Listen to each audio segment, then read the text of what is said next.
Yeah. Good evening, everyone.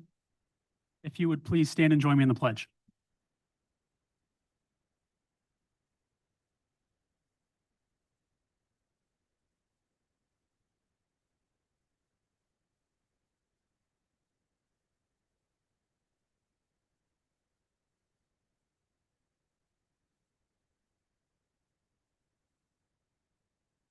Yeah, I'd like to have a moment of silence for the following individuals.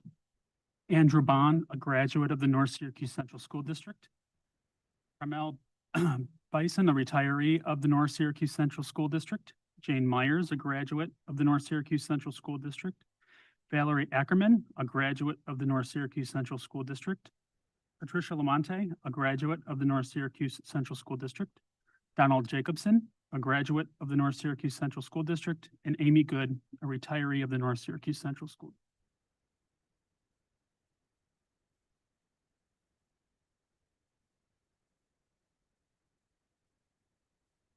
Thank you. Couple of presentations this evening. First, I'd like to welcome the students from the CNS Talent Show with John Nadler to come on up.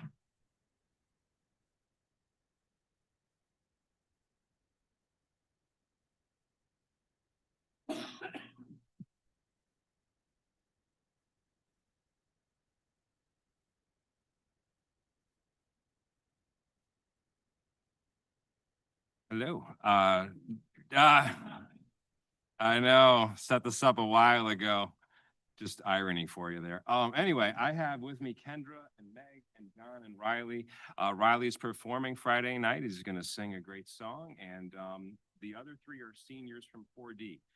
This year, I have 8 Yeah, let's give them a round of applause. There we go. I have 8 seniors, and they've all served 5 years, so that's 4D years of experience. See what I did there? All right, I'm done. Anyway, we have tickets for all of you. We hope to see you Friday night, or scalp them in the parking lot, whatever you got to do. All right, head over there and give them some tickets. All right. There you go. That's up to Riley. I don't want to put anyone on the spot, but yes, 1 ticket per person will get you your whole family here. We'll give to Mrs. Herrera. Right. But yes, we have 14 acts Friday night, and we're hoping for a 2-hour show, which I did for the junior high, and I'm very pleased about that. Sure, I need a ticket too. All right, thank you, board members. Really appreciate your service. Thank you. Thank you. And congrats to the seniors again.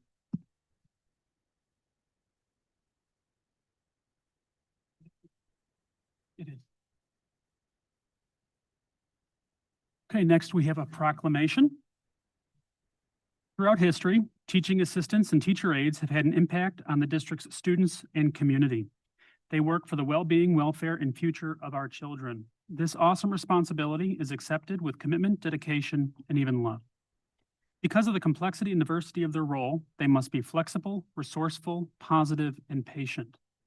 The teaching assistants and teacher aides of the North Syracuse Central School District are professionals of the highest caliber who have dedicated themselves to the ideals of their profession.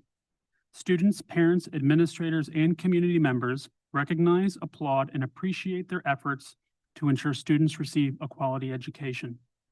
To honor the teaching assistants and teacher aides of the North Syracuse Central School District and their accomplishments and efforts on behalf of our community's most valuable resource, our children, I'm Michael Maurizio, President of the Board of Education of the North Syracuse Central School District. On behalf of the board, express our deepest gratitude and hereby declare May 12th, 2026 as Teaching Assistant Appreciation Day and May 19th, 2026 as Teacher Aide Appreciation Day to be celebrated with appropriate educational activities. Do I have a motion to approve that? Mr. Crabtree, second from Josh. All those in favor? Unanimous, and let's give them a round of applause. Yeah. And if we have any of our teaching assistants and teacher aides here, please come on up.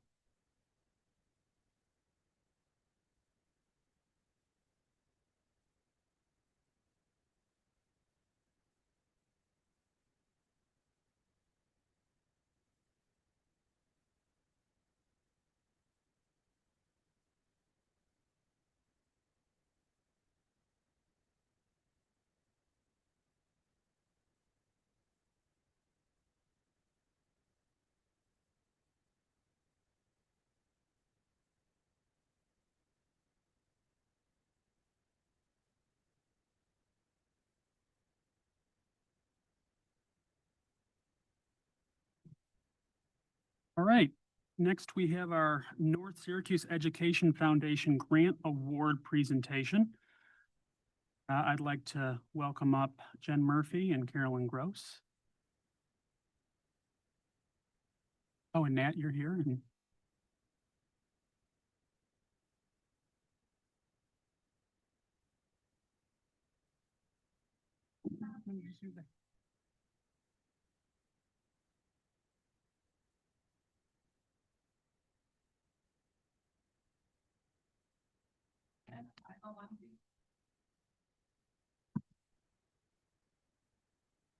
We're a 501(c) organization. We're a nonprofit. We raise funding for grants within the North Syracuse district.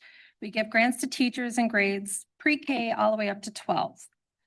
The grant awards are made possible through the generosity of our North Syracuse community. Even a small $5 donation can be put together with all the other donations and fund a grant. As school budgets get tighter, our foundation becomes more of a source of an inventive idea that enhances education in the district. This year, we're giving out $8,003.21 in grant funds. We've also secured $30,000 from Micron to fund another chip camp this year. So I'll give it to Carolyn and you can start calling everybody up. Our first person is Courtney Sprague. Courtney's grant, come on forward. She's not here. Courtney, her grant was called Sensory Path. And what it is a series of colorful, durable, hopefully, floor decals that guide students through structured movement activities that promote balance, coordination, body awareness, and bilateral movement. We've giving her a partial grant. We're telling her to buy some of it, try it, see how it cleans on the floor, see, like, to see for a year, and then she can come back and get additional funds. The next person is Stephanie Myers, Sophie Myers, and Stacy Katera. They're doing sensory kits for field trips. They're from Roxborough Middle School, grades 5 through 7. The grant will support students in being able to access field trips with enrichment opportunities for learning. The kits contain different tools that can be used by students to help regulate behavior as the need arises, such as headphones or fidget tools or stuff.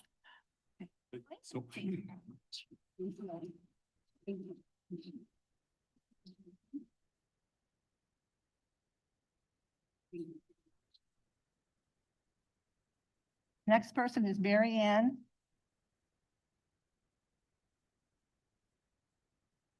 Oh. Yeah, Tosano.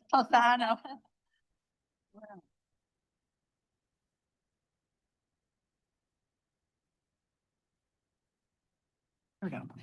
She's Design Market, a business 3D printing career. No, that's not you. okay. That's not you. I'm sorry. Yep, that's not.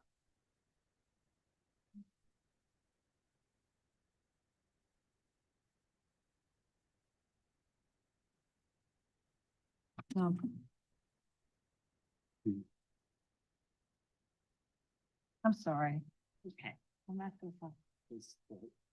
Pretty small. Here it is. Oh, that's why. Okay. All right. She's from Gillette Middle School. She's the world language grade 7. They're going to acquire 2 classroom headsets with microphone capabilities, which is important for French to do a language. Yes. And they're hoping this will help bring the classroom up to world language capability, which is really what we need, technology. And kids can't hear from the phones that they have or whatever. It also helps to record their voices. As and they practice do, this right. reading component, so. So Thank starting you. grade 7. Thank you. Oh, thank you.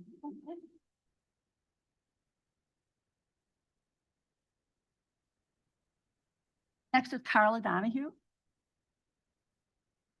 Carla is from the junior high, grade 9. Her grant was Flexible Futures Active Seating to Support All. This will provide students with seating options for those with ADHD, anxiety, and other disabilities, as well as for larger students. And think of me, I have been in and out of a chair differently. You need the right chair.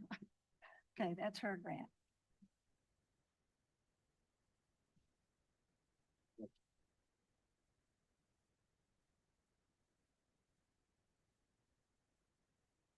Tiffany Diarico?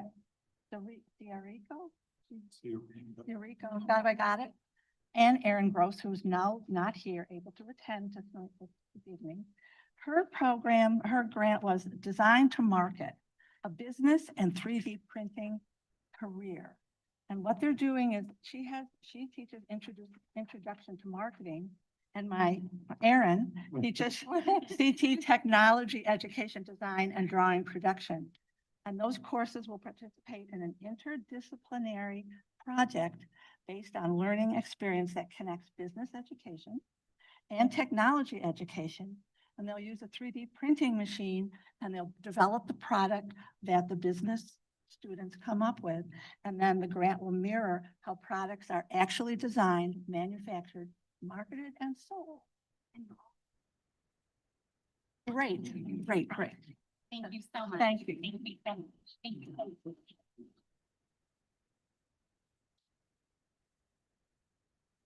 Amanda Blackburn. Okay, Amanda's, she's from Cicero High School and Cicero Elementary and Cicero High School. They're going to be working in a drawing clay collaboration.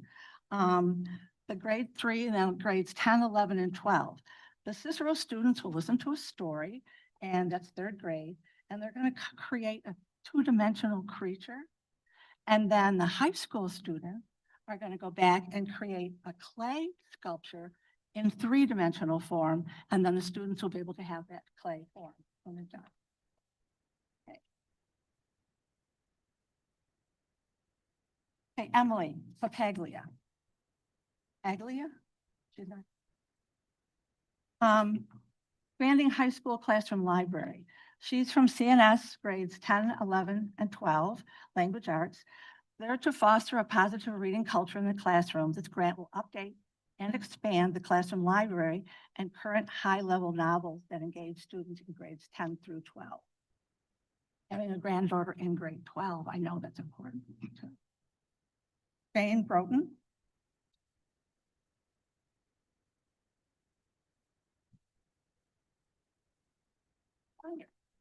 Hey, Jane, her grant is Equitable and Audio Access for All. She's in Cicero, again, high school, world language, French is French, or we're gonna have good French students. The grant will provide a classroom set of high quality headphones. The goal is to improve instructions, increase accessibility, and create a New York State compliant classroom. I thought that was important. Thank you very much.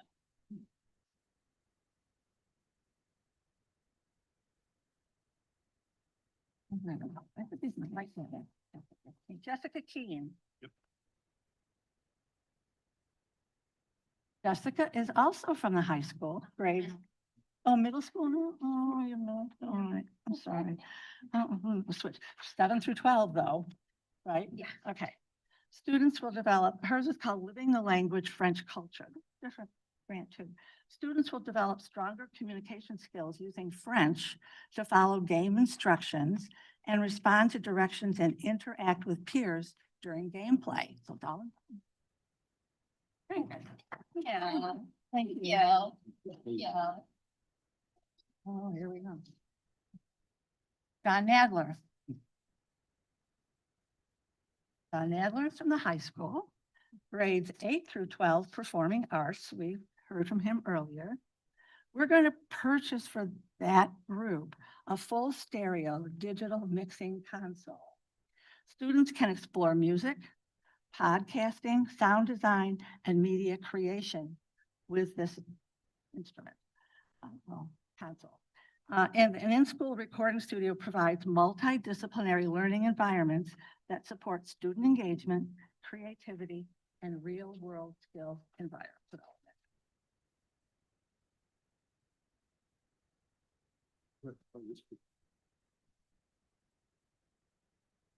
Melissa Palmisano, I don't think Melissa's here.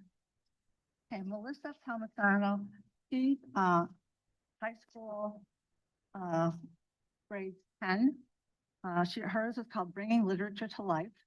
Students will experience Shakespeare, classic play Macbeth through kinesthetic, hands-on activities. Materials from this grant will allow students to immerse themselves in the play. Thank you. I was thinking if we could get all the teachers together outside. Yeah, that's fine. I just want to thank the foundation for coming in this evening and sharing the good news, but thank you for all your work you do all year long. You know, for people who say, oh, I don't want to donate, $5, well, that's not very much, but we take your $5, and somebody else's $5.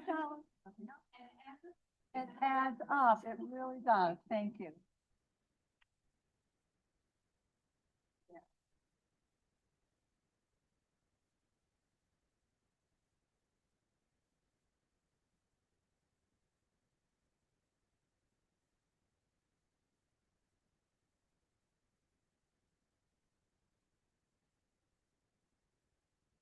Okay. Next, I'd like to invite up Jamie Sullivan, Danielle Tedisco, and Pam Woznicka for our Family and Consumer Science presentation.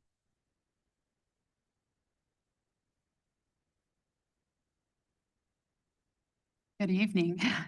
Thank you for having us here this evening. My name is Jamie Sullivan. I'm the Director of Secondary. Pam Woznicka, Department Chair at CNS. And I'm Danielle Tedisco, Department Chair at the Junior High. This year, we went through our recertification process for our CTE program in FACS. It's an once every 5-year reaccreditation with New York State, and this was our 5 years. So what we did was we started at the beginning of the year, and we really went through the FACS program 7 through 12 with a fine-tooth comb to determine what CTE strands we wanted to continue with in the future.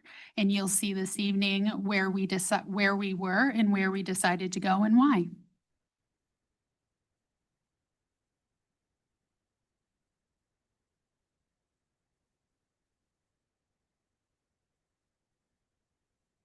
Okay, so we started off with looking at FACS CTE and what it does for our students. So we bulleted some important parts like preparing students for real life after high school, building career readiness. We reached out to our community and we had a lot of people come in and give us their feedback on what they were looking for employability skills. We do a lot with promoting financial literacy, which is something that's coming down the pipelines anyways, and increasing student engagement. Usually when we get one of our kids into one of our classes, they're already on the CTE pathway, and then we just kind of welcome them back year after year until they get the amount of credits that they need to get their CTE certification. So it does increase student engagement. We get a lot of kids that come back year after year, and then support independence and confidence. I'm teaching independent living now, and teaching these kids how to be independent and getting them out on their own and feeling good about that is always a good feeling. Today was challenging. I told one of my classes they're not ready for independent yet, but we're getting there. I don't know. We still have a month. Yeah, we still have a month to go. So we'll see what happens. So throughout our renewal this year, we took a look at what we currently had for our CTE endorsed sections, and then what we wanted to make for changes. So we looked at some data and what the kids were interested in, what kids were taking, where our difficulties and our struggles were. So in the past, past 2 times we've had a renewal, we have had 4 different strands of CTE endorsed by New York State. So this was great, but then it's really hard, challenging for a lot of our students to actually obtain some of those specific strands. We found through looking at the qualifications, which is 3.5 credits for each one of these, that a lot of our students were falling short in our human development and our food and nutrition strands, basically based on scheduling, with our 9th grade being separated from the 10th through 12th grade students. It's hard to get students, some of our electives are only offered at the 9th grade level, so it's very hard for those students, if they miss it at 9th grade, they can't backtrack. And that tends to be some of our food and nutrition classes and our textiles courses. We also saw that just through scheduling, it was very hard for some of our students to get all of those courses. Some of our courses based on staffing, we can only offer every other school year, so that also becomes a challenge. So what we decided to do when we renewed this year is keep our all aspects strand, because we found that a lot of students were taking a connection to all of our areas. So they weren't really just interested in human development, food nutrition, or textiles. They really wanted a little bit of all of it, which we love.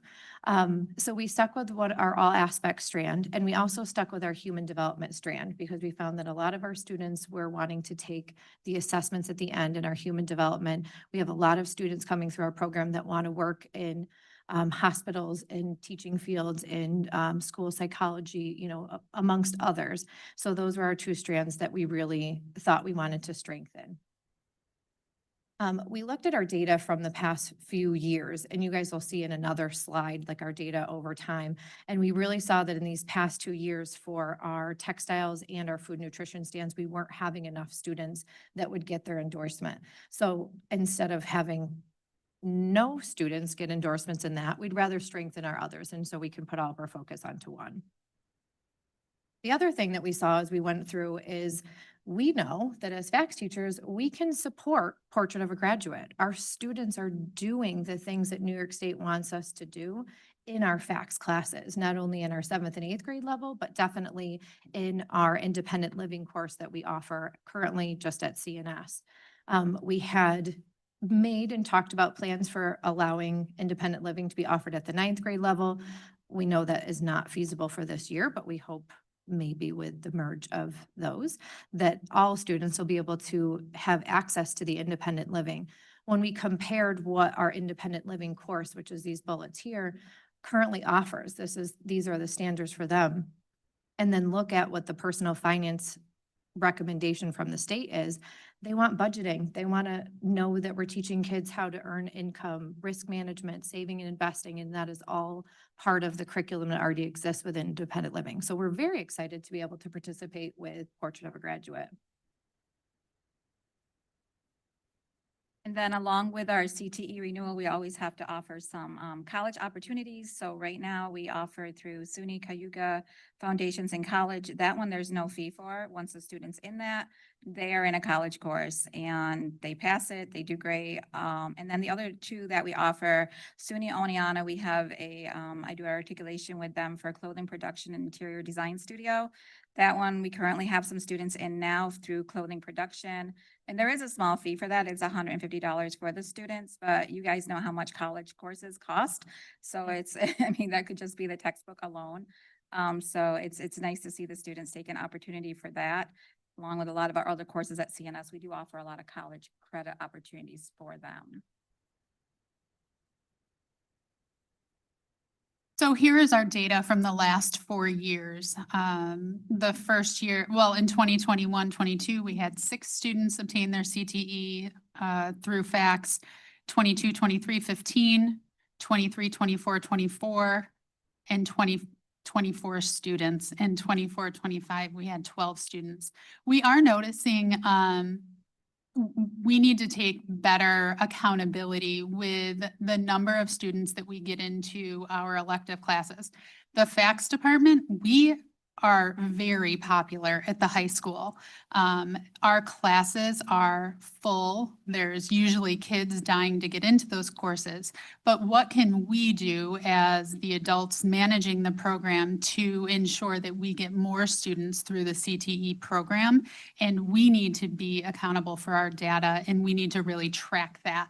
So I plan to work with our new director of accountability to try to figure out different ways that we, as FACS teachers and directors, can track the students that are coming in and taking all of our courses. And then we can manage, okay, we notice our students have 3 credits, they're only a half a credit shy in which area. We can sort of push them and maybe talk to their school counselors and get them that final half credit or credit so we can get them through that strand. So that is something that we talked about during our review this year. And it is something that I'll be working with the new director of accountability on, because we want as many kids to get these certifications as possible. And then, I guess I'll add on to the data for this year. We're already into the 20s for how many kids are going to get their CTE. And to piggyback on what you just said, tracking these students, like once they're in one of our classes, we do start tracking them. But we do try to put a little responsibility on the student too, to be aware of what their certification could be. Like we want them to be a little bit more independent on that end too. But we do feel like we're missing a few kids every year. Like we feel like, we just need to do a little bit more and those numbers are just gonna skyrocket. And I think by taking it down to 2 strands, that you're really gonna see those numbers probably double. Cause it just feels like we have a lot of students that are just missing that one course. And if that wasn't the case, we would have had them. So preparing them for the future, some big key points that, we always stress to our students is teaching them real life skills. Like it's not always about going to college. There's a lot of other pathways out there and we don't know what their pathway is going to be, but we certainly want to give them the opportunity to explore that and build their career pathways so they're ready for a successful future. And then encouraging competence and self-sufficiency. I don't know about other teachers, but getting these kids just to have the confidence in themselves seems to be something that it's almost like self-rewarding to themselves when they do get to that level. And then developing workplace ready skills, letting them know that they already have employability skills even before they get out of high school. Like that's a big thing, like especially if they're going to go for that part-time job or they are applying for college, they're going there with skills already under their belt. And on their certification that they get on the back side of it, it lists all of those employability skills that they get just by taking the CTE. Promote financial independence, that's a huge one. Everybody knows that, and we talked about that earlier. So, and then just a picture of Ellie up there with her proud graduates from class of 2025. I don't know. And we're almost there again. I know. And have any questions? Yeah, this is fantastic, by the way. I think it's awesome that this is happening. I just was wondering, so there's this all aspects of industry, right? And then there's the human development, textiles and designs, and food and nutrition. Are those the only 3 areas that are in the all aspects of industry? Or are there other things that are also in there that there weren't specific classes to prior? I'm just wondering what exactly that looks like. As far as our, like the development and the foods and the textile, Mhm. those are the 3, those are the 3 areas that we offer. Yes. So those 3 areas are all wrapped into Yes. the all Yeah. aspects. Yep. And Yep. there's, So you can really take like a smorgasbord of classes Yeah. and you take it all together and it can be. Where before they had to have a little bit of everything. Mhm. So now they can get rid of that one that they were missing and we can get them for their CTE. that makes sense. Thank you. I'm really familiar with this situation every 5 years. Cheryl Galfano was a good friend of mine. Michael was on the school board. Dr. Melvin was superintendent.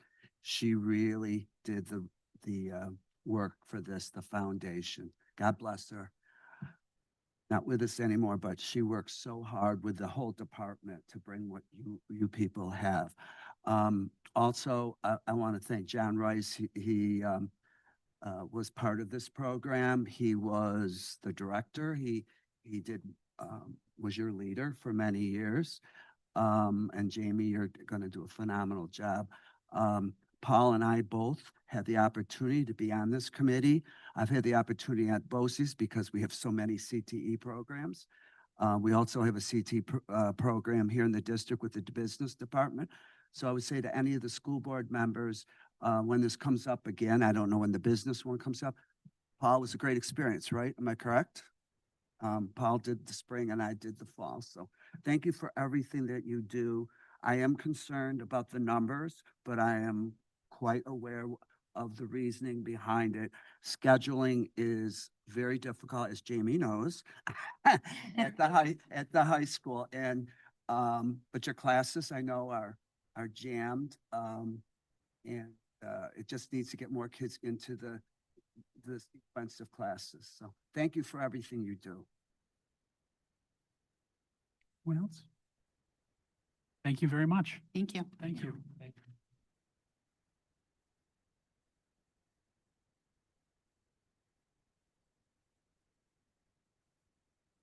Okay, next I'd like to welcome Dr. Amanda Vale, Director of Elementary Education and ELA, alongside Lindsay Maloney and Sarah Jones for our multi-tiered system of supports presentation. Welcome.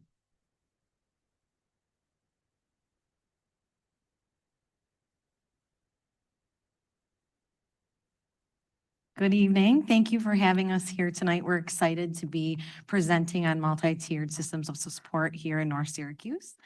I am joined by Sarah Jones and Lindsay Maloney, and they are part and have been a part of MTSS in the district for a long time. And so we'll dive right in.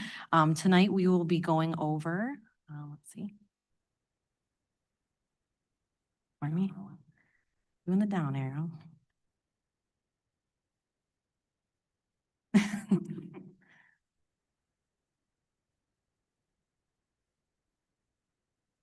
Oh, there we go. Okay, sorry about that. Okay, so tonight we'll go over a little bit about MTSS with you all, what established structures we have in place already here in North Syracuse, what are growth opportunities that we have and we're looking forward to, and a little bit about the indicators of success. I'll get this by the third slide.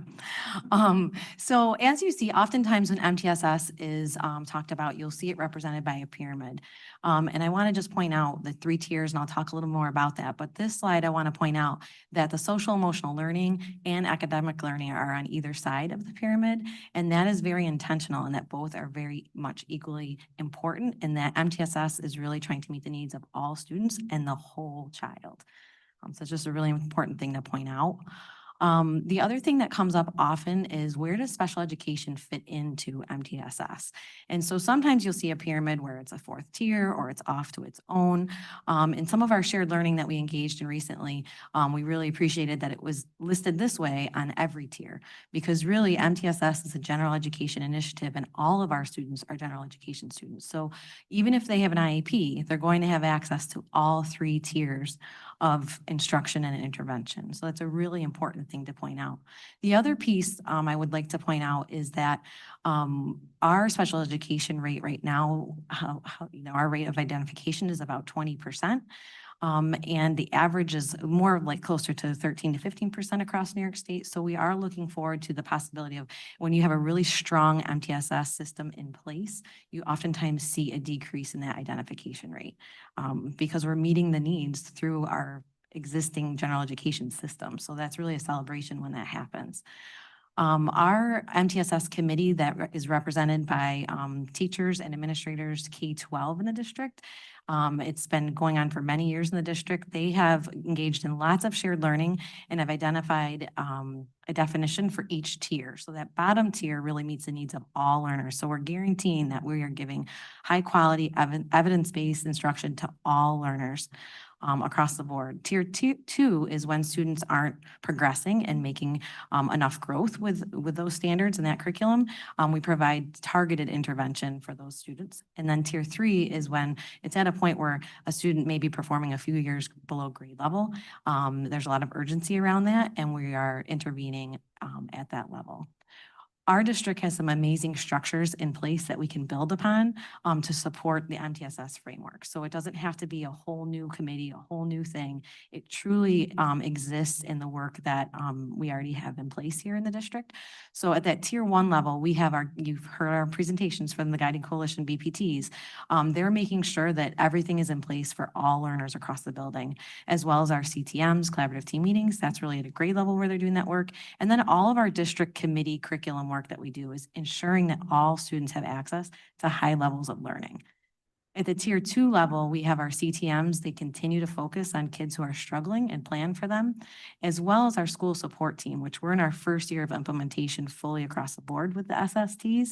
Many of our building teams mentioned that as a goal. So they really narrow in on the kids who are struggling and make more specialized plans for them at that level. For students who are still not progressing at that tier 3 level, the school support team really zones in and creates specialized, very intense programs for those students so that we do see progress. At this time, we're going to dive a little bit more deeply into our success as well as our growth areas for each tier.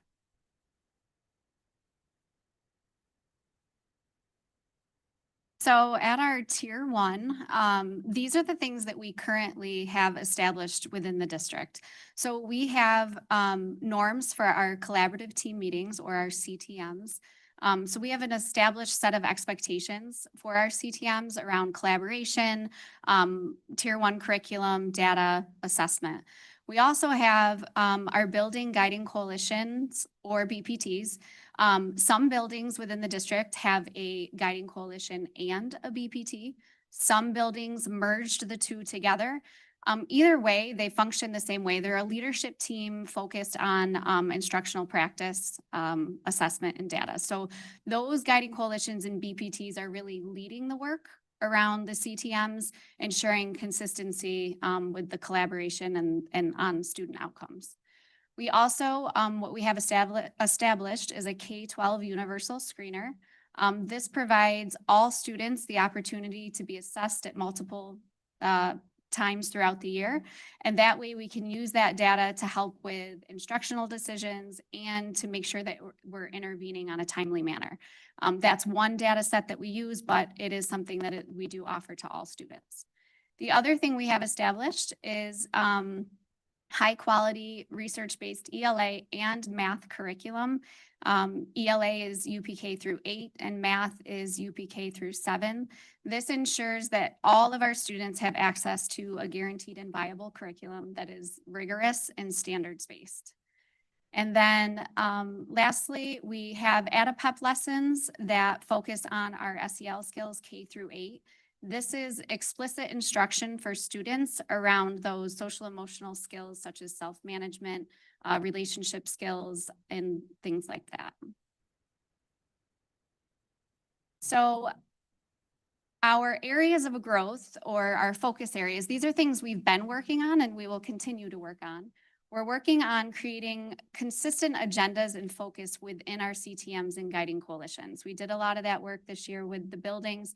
We'll continue to strengthen that process just to ensure that consistency within each building. We'll continue to strengthen our student engagement within the tier 1 curriculum. The other thing that we're working on is the creation of additional ELA common assessments. We do have those currently, but they're more end of unit assessments, and we're seeing the need for those common formative quick checks within a unit so that we can intervene within the unit instead of waiting until the end of the unit to intervene. So this allows us, they're not lengthy assessments, they're just quick check-ins within a unit. So that is something that we're going to continue to focus on. The other thing is we've recognized a need for some more explicit writing instruction opportunities within our ELA instruction. The other thing we're working on is getting all UPK through 3rd grade teachers letters trained, and we are almost there. I was told we're just a little over 90%, so we're almost there with that, which is really exciting. And then lastly, just that alignment of SEL lessons at that tier 1 level within the classroom. Next is our tier 2. So this is that more targeted support. I'm going to speak a little bit more specific to elementary, and then we're going to watch a quick little video, and then I'm going to turn it over to Sarah to speak a little bit more about what it looks like at the secondary level. So what we have established at elementary, we have kid talks during our collaborative team meetings. This is a protocol set up to discuss and collaborate around behavior specifically. Teachers have a protocol, they fill out the form, they have a protocol that they meet with their CTMs, they collaborate, discuss, and come up with some interventions and strategies to use specific to behavior. The other thing that we have is small group counseling, K through 8. We have a scheduled win time, K7. So K-7 within the master schedule, there is a dedicated set of time scheduled for tier 2 intervention. It looks differently at the elementary and secondary, and it even looks a little different within elementary right now. So for elementary, we do have, like I said, the tier 2 block of time. In some buildings and in some grade levels, you may see a walk to win model, which is what our video is about. So I won't say a lot about that, but it's the idea of the students switching. They go to different teachers based on their targeted need or intervention or extension. Then you may see in some buildings that they have got that dedicated win time, but it is done within the classroom. So they are differentiating and providing that intervention just within the classroom with their own students. We do also have established the MTSS committee over the last 2 years, worked on creating, you see the SST, which is the school support team guidance document. We recognized a need for consistency. We had pieces of that school support team happening throughout the district, but we felt the need to create this guidance document to ensure consistency. And I really think this year we've been doing a lot of check-ins with buildings, and you can start to see K-12, all the buildings were using the same protocol, the same referral forms, and just a shared understanding of what that process is. And then this year, our focus for MTSS was to create a tier 2 guidance document, which we're in the process of and almost wrapping up, just to create that guidance document around what does tier 2 intervention look like? What is it? Where and how can it be administered? And what are some resources for teachers to use for tier 2? So at this time, we have a quick little video. This is to kind of show you what it looks like with the walk to win model.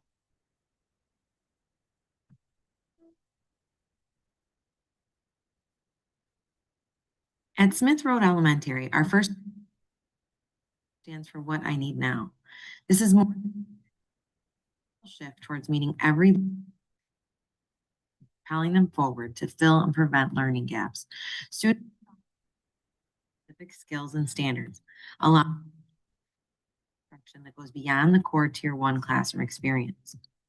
This instruction is in place at all, and over half of the beneficial for growth and our students. Surprising for us to see how much they grow and how fast they grow. And we actually have 4 groups of readers, which is amazing to see how much of our grade level is at a higher level. And then we can really target those kids who are struggling in other lower areas and smaller groups. You'll see students engaged, confident, and supported because the instruction is designed just for them. Behind the scenes, this work is driven by strong collaboration. Teams of educators regularly analyze student data, reflect on progress, and adjust groups to ensure every child is growing.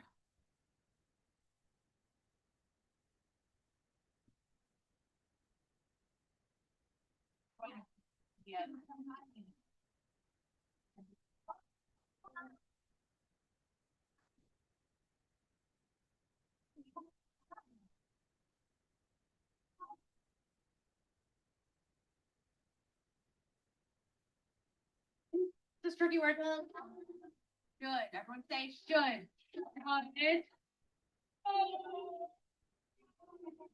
So for our team, this has been very beneficial. We're able to look at all of the data together as a whole grade level and then sort kids out based on their highest or their lowest need, so that we can help them grow up to the next level.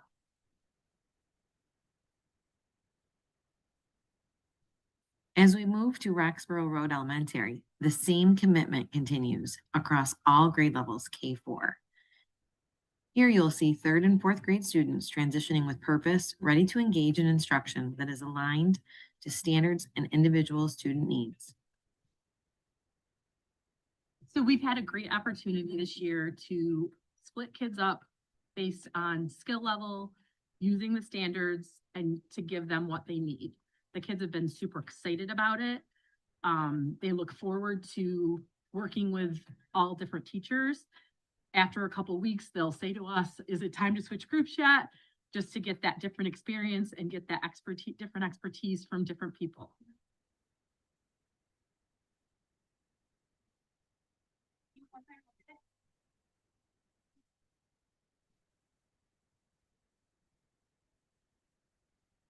Across both buildings and grade levels throughout the district, win time reflects the power of teamwork, data-driven decision-making, and a shared belief that every student deserves instruction that helps them move forward to grade level performance or higher. And when that happens, learning becomes not only more effective, but more meaningful and engaging for all learners.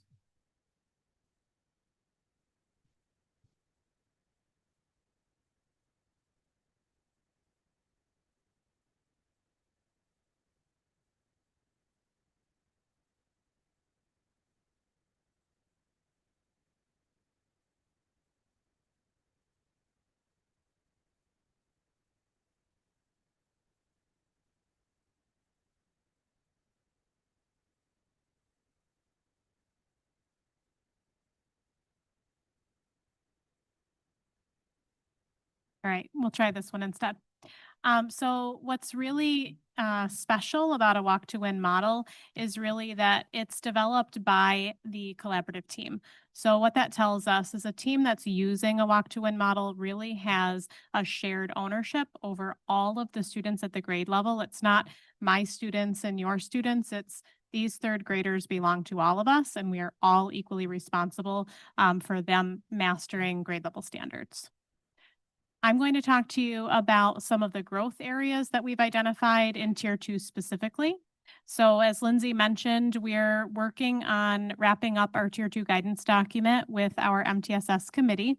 And what we're hoping that that does is really helps buildings anchor to what's expected at the Tier 2 level across the district, recognizing that there's different structures in place for elementary, middle, and secondary students. So it gives some flexibility and also those things that we're not flexible on, such as actually providing Tier 2 instruction. That's required no matter what grade level you're at or whatever subject you teach, students have access to that Tier 2. We are looking specifically for the junior high and high school for teachers to be able to integrate Tier 2 instruction right into the block schedule. So when teachers have 84 minutes to teach their Tier 1 curriculum, they can carve out time within the block in order to deliver that Tier 2 instruction. A lot of times what we hear is that after school opportunities are offered, and while that's wonderful, it's not a replacement for Tier 2 instruction that has to happen during the student's school day. We're looking at developing consistent expectations for win time. Like Lindsay mentioned, we do have dedicated Tier 2 time across all buildings in kindergarten through 7th grade. And, you know, buildings are using them differently. Teams are using time differently. But the expectation that's carved out in our guidance document is around Tier 2, meaning that students need to have access to targeted interventions that will support them in mastering grade level standards specifically.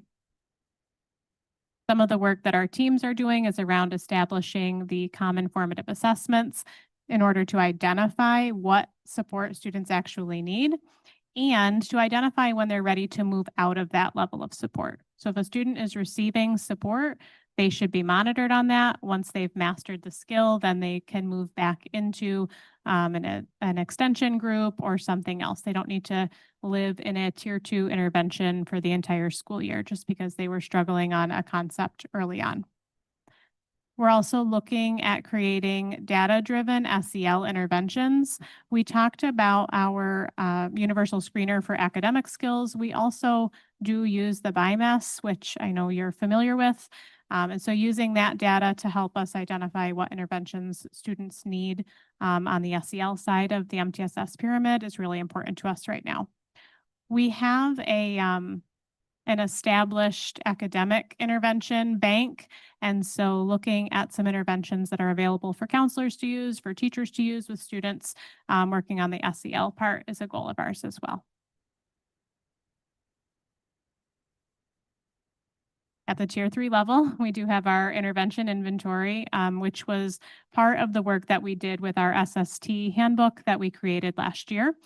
So there is a website available that has links to all sorts of protocols to use with students receiving academic interventions. We also purchase and subscribe to a lot of different intervention programs for tier 3, especially for students who are struggling to read. So giving them some really specific evidence-based phonics instruction. We have highly qualified interventionists, which really are the people that deliver our tier 3 instruction. So when we're talking about interventionists, we're talking about a whole lot of people who work in our district. We're talking about AIS teachers, special education teachers, ENL teachers, counselors, lots and lots of people who can deliver evidence-based, high-quality interventions. We have small group and individual counseling identified opportunities for students. We have our data-driven tier 3 groups, so specifically at elementary through the junior high. We have that in our AIS classes where students are receiving targeted interventions that are really on a specific skill, specifically remediation when we're talking about tier 3, students who are working on filling gaps below their grade level. We have academic progress monitoring established through Ames Web Plus, which is our academic universal screener. And we also have progress monitoring available through the different academic intervention programs that we subscribe to, such as students who are using HD Word interventions or Lexia interventions with their AIS or special education teachers. Our SST guidance document has outlined the way that we respond to individual student needs. So established across buildings is the way that we refer students who need more support, the way that we prescribe interventions, and the way that we monitor those interventions. We have opportunities to grow for sure in tier 3 as well. So we need to look at better monitoring across grade levels. One of the things that we added this year was a protocol for adding information into school tools so that students who were discussed at SST and had a prescribed intervention would have a special custom alert that pops up for future teachers so that they can go back and get that information, especially when students are transitioning from level to level. So when they come to Gillette Road Middle School, we want to be able to see if they were discussed at SST and if the intervention was effective or not. We're continuing to work on staff understanding of MTSS. That was something that as a principal team this year, we all committed to really spending time with educating our staff. And during the opening superintendent's conference days, we had some protocols that we created on our MTSS team that principals could turn around and train their staff with. So continuing to discuss these things with our buildings, making sure that people are aware of how to refer students to SST and you know, that they really understand the purpose and the legal and moral obligation that we have to our students. We need to improve our tier 3 SEL interventions. And we're working on really harnessing the expertise of people that are within our building, even for students that they may not be assigned to work with. For example, you know, we have a lot of expertise in our speech and language pathologists, our occupational therapists. So as we're discussing students at SST, we're inviting those interventionists to join the conversation, even if they're not attached to the student, because they have a lot of ideas and informal ways that they can support our students who are struggling. Okay, I'm going to turn it back over to Amanda. Thank you both. I just want to recognize both of the amazing leaders sitting next to me who are a big part of putting all this together, as well as Jamie Sullivan, who has been a part of this process and will continue to be, as well as the entire committee who's been working really hard, and every teacher and staff member across our district in doing this great work. So our next steps, you heard some of them in general. We're going to continue to have that committee meet. We have a little rename, advisory council, but we're going to continue to have a collaborative approach to next steps. We are going to create a comprehensive MTSS guidance because right now it's in different places. So put it in one nice spot like a website.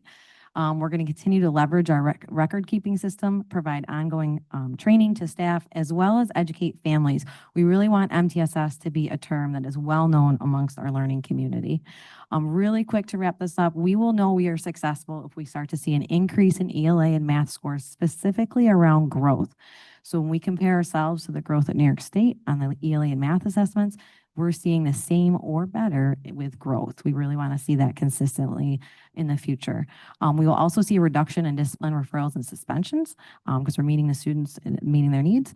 A reduction in special education identification rate. We were fully expecting that as well. And again, that family awareness and understanding of the MTSS process. We really feel that that's something once they know and we're all working collaboratively, we can meet the needs of all learners.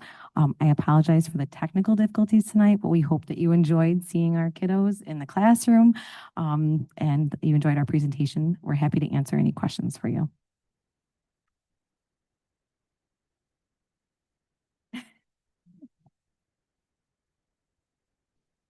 RTI for 1,000, Alex. So I want to understand this myself, because if I don't, then Josh doesn't have a chance here. So I don't mean to bore anybody, but I want to go through some things you said because I want to make sure I'm understanding them, because not you, but the industry changes the acronyms constantly, and then you change your graph, make it 3D and your pyramid. So if I looked at the RTI graph from 100 years ago, made it 3D and added SEL, that's MTSS. Does that sound accurate? Kind of? The RTI component that you used to see is really that right side of the triangle with the academic piece. Mirrors that, but now MTSS adds that social emotional component as well. I tried to write down all my thoughts, but I was laughing because things kept changing, brain and on the paper. And I heard this at a BPT, one of the many BPTs this year. So we're lost my acronyms, the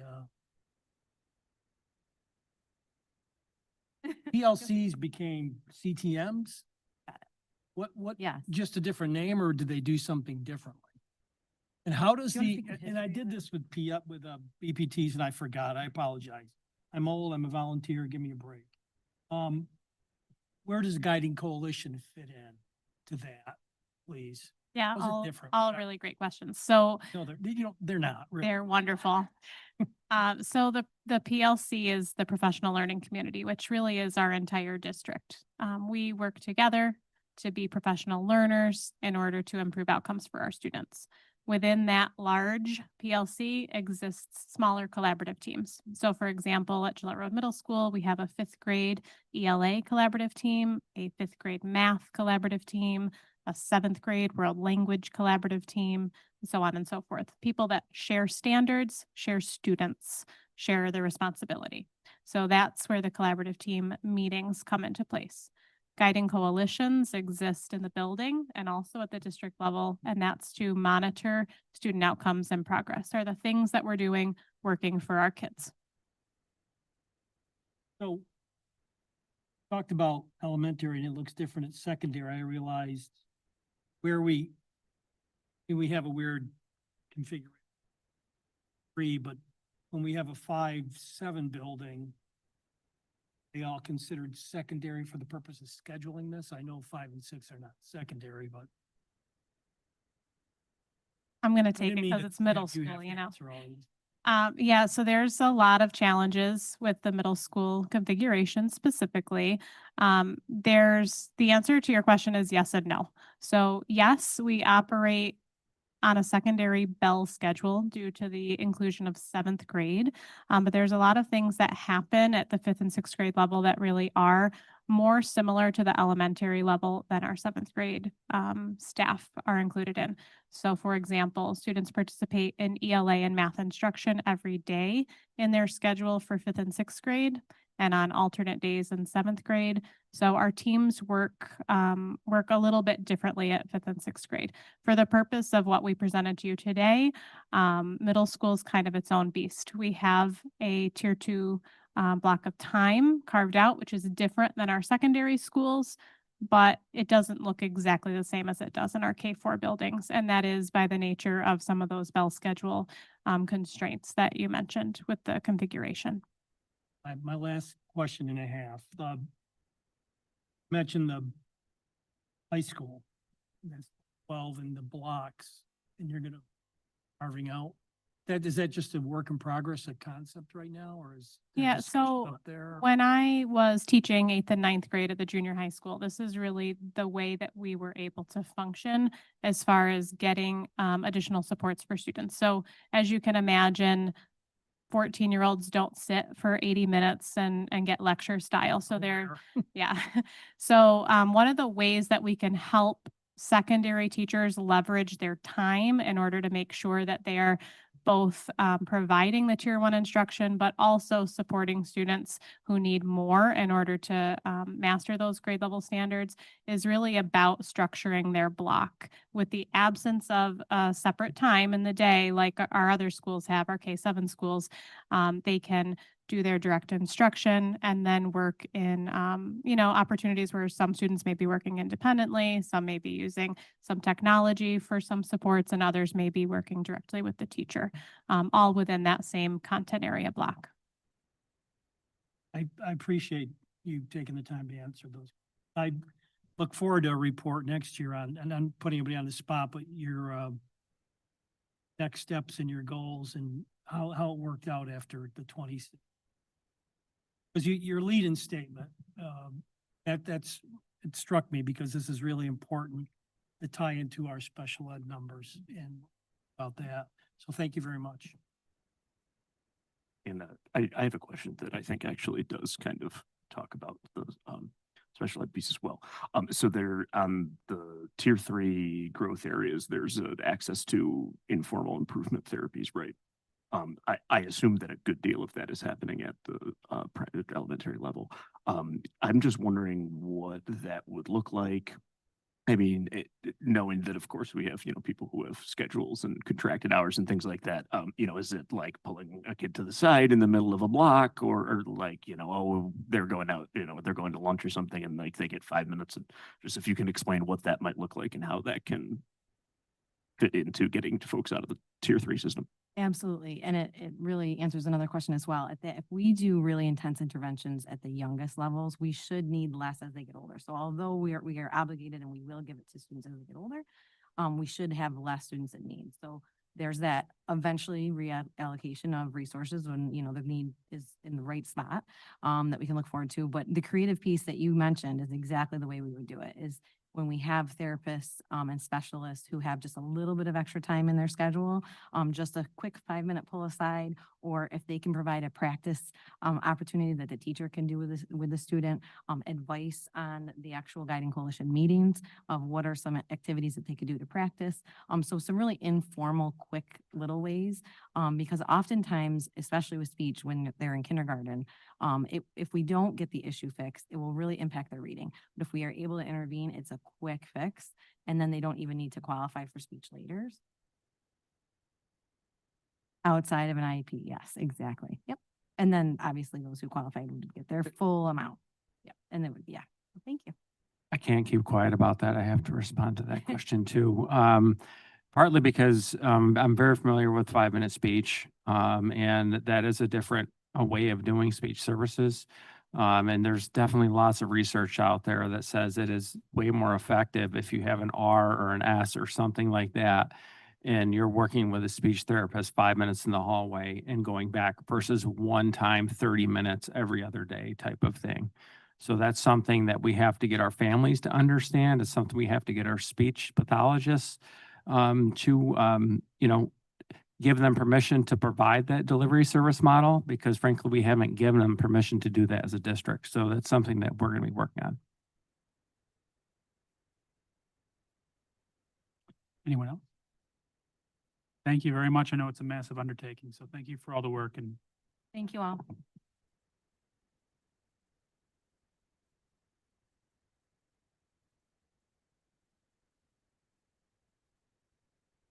okay, we have no comments from the audience this evening, so I'll go right into the committee reports. Since Mr. Thorne is not here, I will say that our Policy Committee meeting that was scheduled for tomorrow has been canceled, and our next meeting will be on June 9th. Mr. Crabtree, anything for legislative? Time for legislative committee. Our legislative committee will be meeting this Wednesday, 5 o'clock. And we'll be talking about, they've donned the night off here, but we'll, on Wednesday, we'll be talking about it. You all have a flyer. And I hope you're out there speaking with the community, how important this budget is. And the other thing is, again, we do not have a school budget, or excuse me, a state budget. The things I talked about last meeting are still there.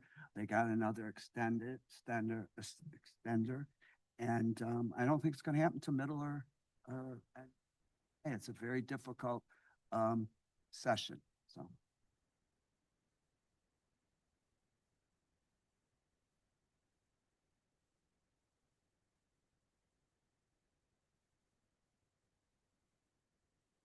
Sure. I just want to, first of all, thank all the presenters this evening, but specifically SST, MTSS, all of those acronyms that we're still trying to figure out there, Mr. Favalia.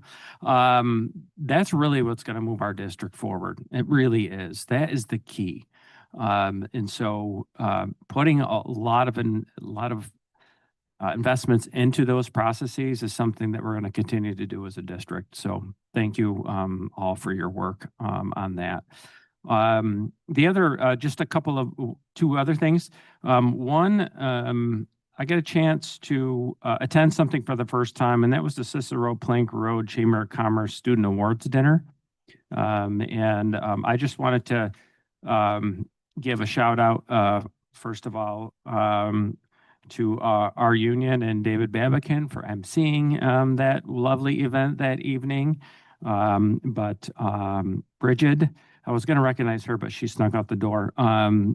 Bridget was one of the students that received an award that evening. It was just a really nice evening and a very fun event. So thanks everyone for doing that, and the Chamber of Commerce.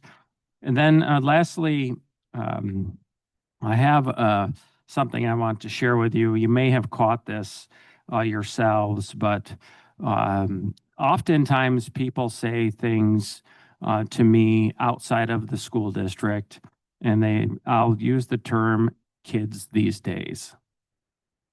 Kids these days, fill in the blank. Kids these days, fill in the blank. And the fill in the blank usually isn't much of a positive thing, right? But we're going to share a video to maybe redefine kids these days.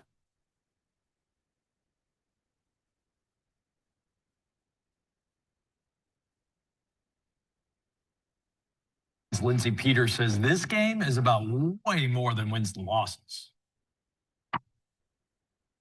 For these players, this game means more to them than the baskets made.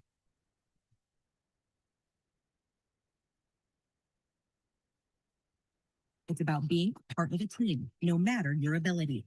Kind of a joint venture between the New York State Public High School Athletic Association and Special Olympics to come up with an opportunity for kids with intellectual disabilities and kids without to participate together in a scholastic sport. And each player is equally recognized in an enthusiastic way before tip-off, giving everyone the hype they deserve. I think it's good to show that the athletes have such a big support team. What are you planning on doing out there on the court? Dancing with all friends. No matter the team, every basket, every pass, and every dribble comes with a whole lot of cheer. It's a great time, fun time to see kids who normally don't get these opportunities to play and participate and see the love that they have, not only for basketball, but for each other. Because when these players' feet hit the court, nothing else matters besides playing together and having fun. Because we're so supportive to be with our friends. It's not about winning, it's like being with our friends. We often learn lessons from seeing how they cheer for each other. You know, both teams will cheer for one another. You know, bringing the meaning of team to a whole other level. Whenever we see each other in the hallway, we all make sure to give each other hugs and hype each other up for the game and dance and sing, huh? Yeah. They talking about my friends. We love you guys. Stay supportive and be positive. Yes. At CNS High School, Lindsay Peters, News Channel 9. So kids these days, those are our kids and they're awesome. And it just makes me super proud to be your superintendent of schools. Thanks, kids. Thank you, Dr. Ward. Board comments. A quick repeat reminder that we agreed to a couple board meetings ago to sponsor a whole sign for Dollars to Scholars. So for a mere $20 per board member, if you can get that to me, I'd make sure that gets done. And I'll send out an email follow up in the next week. Thank you. I cleared up my calendar so I could do that, yeah.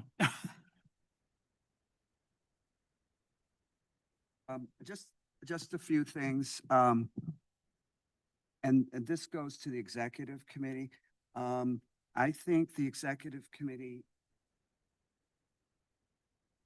ideas for presentations next year. And I can volunteer a few, but I'll volunteer one tonight. And Jamie Sullivan was very instrumental in this, the credit recovery program. Many of you don't understand that program. And I think next year that might be something that we would like to look at. And there's some other programs I think that we haven't seen in a few years, just to keep the executive committee on their toes.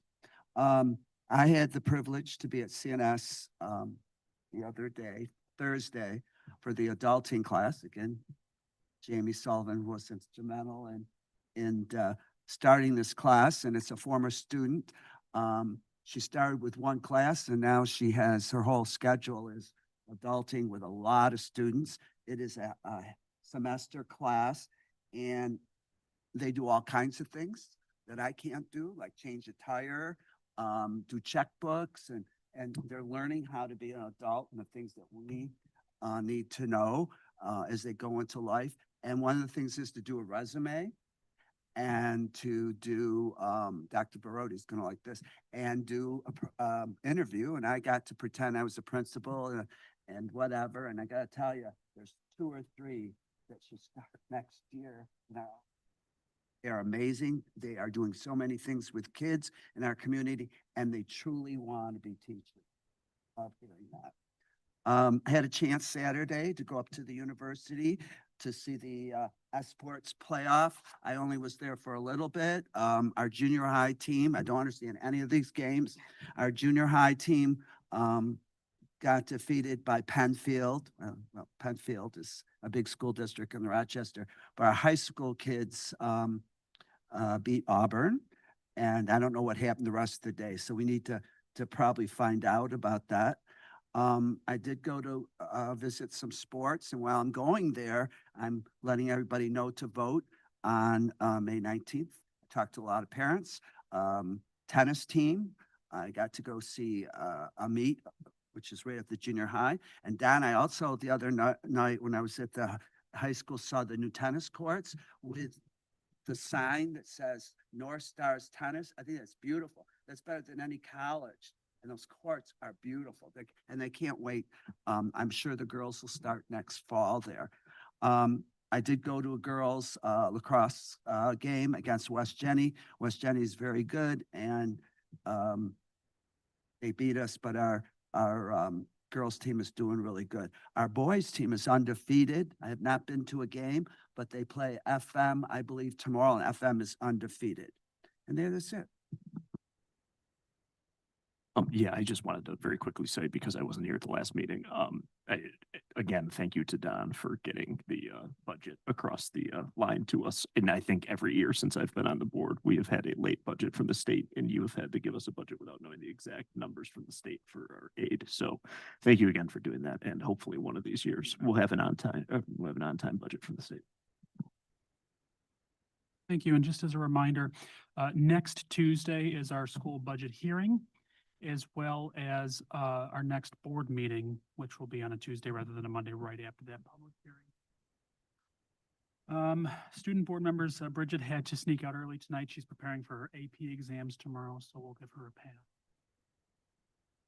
pass. Good luck to her and all of our students who are going to be tough. Moving into routine action items, do I have a motion to consider the approval for minutes from April 10th? Josh? All those in favor? I'll take B and C together. The consideration and classification for students, do I have a motion to place B and C together? Paul and Josh, any questions? Sure. Acknowledgement from business office reports for March of 2026. Do I have a motion to acknowledge those reports as presented? Paul and Mike, any questions? Favor? It.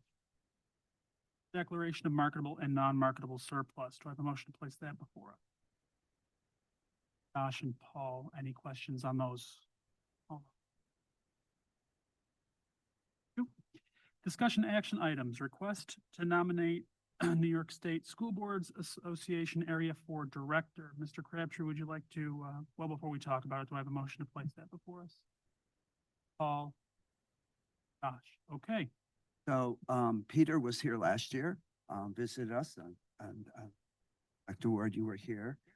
And, he has had this position for a few years. He's from the Broome, County area. He is president of his own school board, but he is also on, the Broome, whatever it is, BOCES, thing. So he would like to be, reelected. So each school district has that opportunity. In regards to that, this is just to put him on a ballot if there is, correct? Yeah, it is, or if nobody comes forward, Yeah, then okay. he will get it. In the past, they've sent us like a little cover letter or resume, and I didn't, see, I wasn't here at the meeting, he was here, so I've not met him. But, and I can checked with our, forward you that. I said a few things about that. There's a page about him, in where? our school boards. Oh, on the website? Yeah. Yeah, okay, I'm aware he's at Windsor, so, see. but I checked with the parliamentarian, if I abstain, it still passes because we have the majority of the quorum that's present. I have some, How it I works? won't, that I'm not here to hold them up from being on the ballot. Don't have five. I don't. All right, then that's fine. I'm not gonna abstain. I have some outstanding questions that NISBA hasn't responded to me, and I'm a little bugged about that. But it's, again, all fairness to Peter, he's not even aware of them because they weren't conversations with him, so I will probably look him up at the summer when we're at that thing and have a conversation, I think. So, just wanted to mention that because I thought. I know what you're talking about. I don't Oh, think he has. No, there's more than one thing. Oh, okay. Yeah. But what we've talked about, that's really personal, so I'd rather not. No, yeah, I got 2 or 3 things that were supposed to be Well, responded to, I but believe New York School Board Association will be working with, am I right, Dr. Ward? And so, on the, yes, we do pay dues significantly, yes. Yep. All right, thank you. not that I know of, and when he ran last time, there wasn't anybody. But the former president of the whole organization was the original director for position. Then she moved up to vice president, and Paul and I've got our picture taken with her. Now former president, somebody else's president. And you will see that in the onboard. You read, there's always a piece from the president. Yep.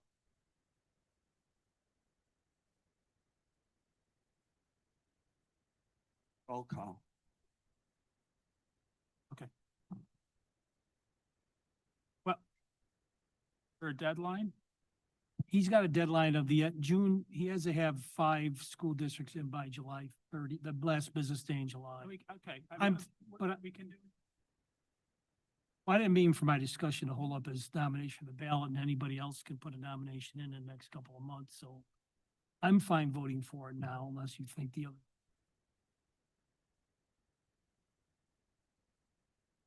Okay, yeah, I agree. Yeah, I don't want to So- stop that. Yes. Yep. Aye. Yes.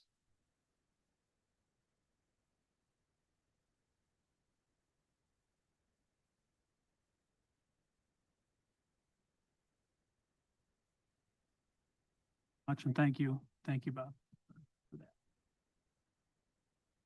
Next, we have a contract between the North Syracuse Central School District and the North Syracuse Per Diem Professional Association for a period of July 1, 2026 to June 30, 2029. Do I have a motion to accept that contract? Josh and Bob, any questions? That's unanimous. Thank you. Next, we have an acknowledgement of a gift. A gift of $25,000 was received from the estate of Ronald A. Dixon for a high school scholarship fund. That gift will be transferred to Dollars for Scholars for scholarships. But I understand this was something that he wished to do. Passing, right? Yes.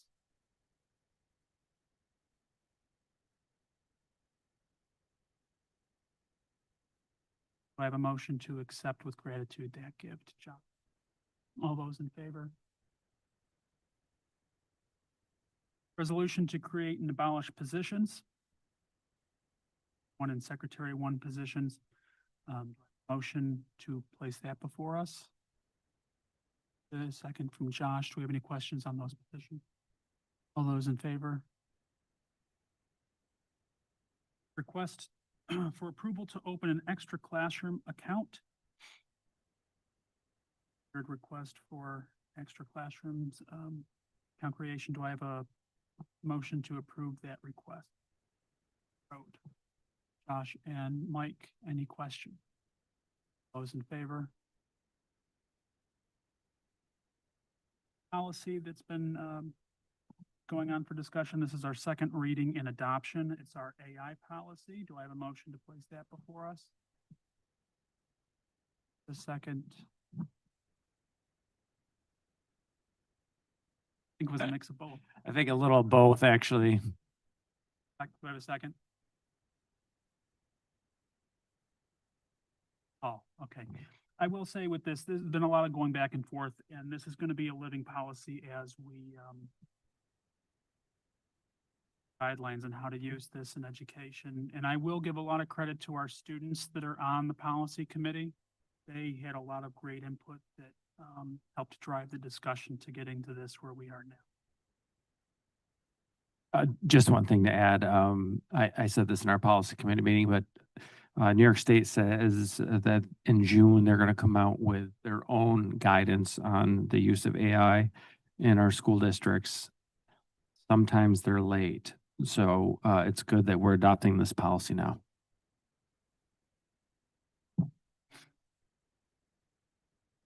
Okay, all those in favor? Sure. Some retirements before we get into personnel. Bryson, an account clerk 3, is retiring with 26 years of service. Kelly Santa, a school psychologist, is retiring with 20 years of service. Kathleen Pope, a school bus driver, is retiring with 36.6 years of service. Bonnie Scott, a typist 2, is a 10-month employee, retiring with 25.9 years of service. And Elaine Welnick, a school bus driver, is retiring with 10 years of service. So as always, we wish everybody a long, happy, and healthy retirement and thank them for their commitment and dedication to our school district and community. We need an executive session before we go into personnel. Okay, do I have a motion to place personnel item A before us? Josh, Mike, any questions on this? All those in favor? Do I have a motion to place support staff B before us? Josh? Mike, any questions? All those in favor? Unanimous. And do I have a motion for administrative report C? Josh? Mike? Questions? All those in favor? Not have an executive session this evening, so I'll make a motion to adjourn. Do I have a second? Bob? All those in favor? That's unanimous. Thank you, everybody.